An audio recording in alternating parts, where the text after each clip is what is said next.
excited po kami na napili po namin itong lugar nyo ngayon kasi nilook forward ko po talaga itong tree planting project ng CC6.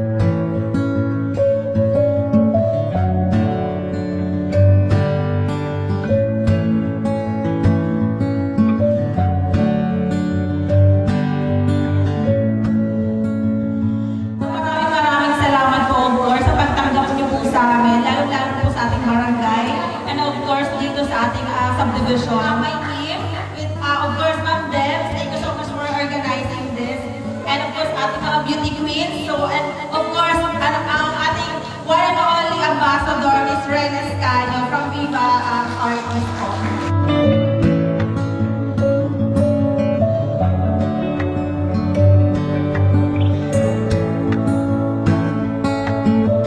This is our first activity for tree planting. Sumusuporta po kami sa ating komunidad. We are so happy and excited dahil nandito po kami ngayon. Hindi lang para magbigay ng tulong, kundi kasi lagi po talaga namin ginagawa to. Every month, minimake sure namin na meron po kaming ginagawa for the community. I mean, giving back.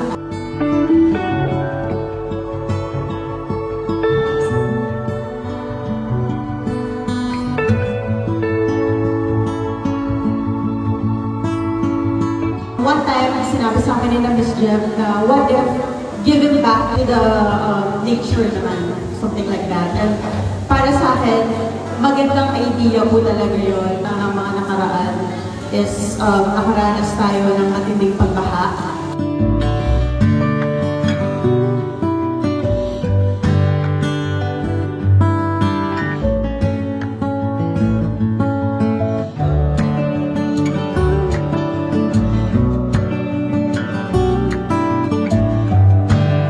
So din pong way to para mas makapag-spread tayo ng awareness na yung maliit na bagay na pag-plant ng mga trees. Humihingi po kayo ng tulong or kontakin nyo lang po kami sa aming page na CC6 Helping Hand Community.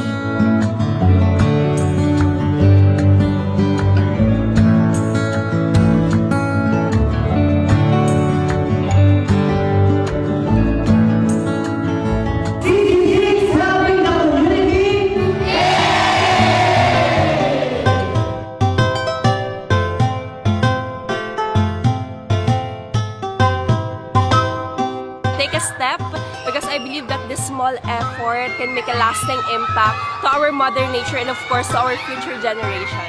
We realize na kailangan talaga natin magtanim ng marami pang puno para ma-prevent yung mga ganong klaseng scenario or disaster. Gusto ko lang sabihin na maraming salamat sa CC6 dahil sa napakagandang opportunity na ito sa tree planting at sana magtuloy-tuloy pa po ito. It's in line with our Governor's Yes to Green project and I'm very grateful to be part of this. Thank you!